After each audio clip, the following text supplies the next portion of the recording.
Jahan Sator here, and my guest today is author, life coach, and motivational speaker, and my wonderful friend, Kurline Speaks.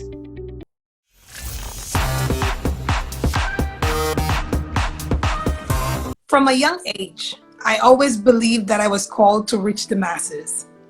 How? I did not know. It took a very long time to discover that. But fast forwarding a little bit, I think in the year of 2014 or 15 was really my defining year. Prior to that, I did some preaching and ministering and kind of coaching a little bit. Not so much on the heavy side, but in 2014-15, when I actually worked in full-time ministry was when I really received that defining moment that really just changed my life. And so I had to engage in some activities for my seminary school. I was getting ready to graduate and I had to engage in some activities. I always thought that I was going to be a gospel artist. Don't laugh. Don't chuckle. I can hear you guys. Don't. I always thought, hey, my shower does not lie, okay? But it looks like this time the shower. Yeah, I kind of told a lie. You know, we're in the shower and we're singing.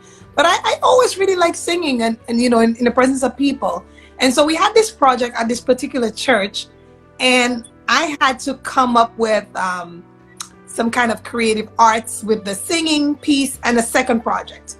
I remember clearly when I auditioned for two of the, you know, worship team leaders, when I was done singing, they said, no.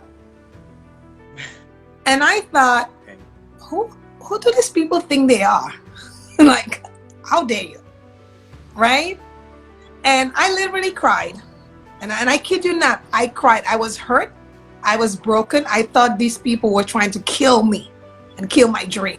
I literally thought so, especially in the church. I thought, who do these people think they are? Not realizing that I was being set up. And so fast forwarding, they spoke to me and found out, okay, maybe not singing, maybe teaching. And of course I was pouting. And I got the opportunity to, you know, speak in front of an audience there that they created for me. And then everybody confirmed, oh, you're a speaker, you're this, you're that, you're this, you're that. And I thought, I wasn't very excited. And then I started the second project as part of the seminary, which I named it My Sister's Keeper. After a few months, I figured, so like everybody's got My Sister's Keeper, even if my logo is different. And so I switched it over to Kurline J. Altis, my full name. After a few months again, I guess it's like the Coca-Cola story, right? You know, the rebranding every time. I switched that. Then I turned to Kurline J with the butterfly. After a few months again, I said, I'm not feeling this Kurline J thingy. I don't even like the butterfly, for goodness sake. And then we ended up with Kurline Speaks. And I said, okay, this is it right there. So since then, it's been Kurline Speaks. And it's helped me really just narrow the brand a lot more and just really dig deeper into myself and see that, okay, I am the brand. Everything's going to derive from that inspiration. And the rest is history.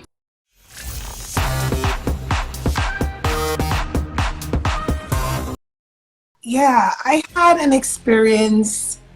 I had an experience in a religious organization, and I want to say that's because that was the most recent traumatic event in my life. And you guys can't trace anything because I've worked in more than one church, so don't go tracing anything. But because that was the most recent, I think that was the most powerful for me. I think that was the most powerful for me because then it was painful and I didn't realize my strength while I was going through the situation until I had individuals really ask me questions that were very thought-provoking and had me take a step back and say, okay, I remember people asked me, how do you do it? Even after the event, how do you do it? How did you stay there? How did you endure this? How are you still loving people and wanting to help and wanting to still just do the thing that you like? You love being among people. You love to coach. How do you do that, having gone through such traumatic events? And I honestly did not have an answer at the time. I thought, what do you mean? I don't understand what you... Because you didn't realize you were doing it. I was doing it. But now, and like you mentioned earlier, right, we have to grow into the role, right? We have to grow into whatever it is that our purpose is. Now I have a language to put with what I experienced, right? So now I can say, one, of course, I had God's strength, but also grit is another thing, right? So going through all of those traumas in the mind, although the mind is being attacked, but because of your strength and your purpose is greater than what you're facing, who you are has no choice but to push through all of the obstacles, push through all the pain, push for all the discomfort. And the discomfort and the pain, that right there is already an indicator that greatness is ahead of you. But it's the lack of pushing that stops us from reaching greatness. We have to push. Oh my, I'm getting excited here. The push is necessary. It's like you have a baby in you, right? So your purpose, that's your thing. It's your baby, right? And you have to nurture that. And even while you're nurturing the baby, there's discomfort. Oh, talk about when labor comes. Ooh, when you're this close, the pain comes. The pain comes. Ooh, and all you have to do is push that thing out. But the pain is necessary.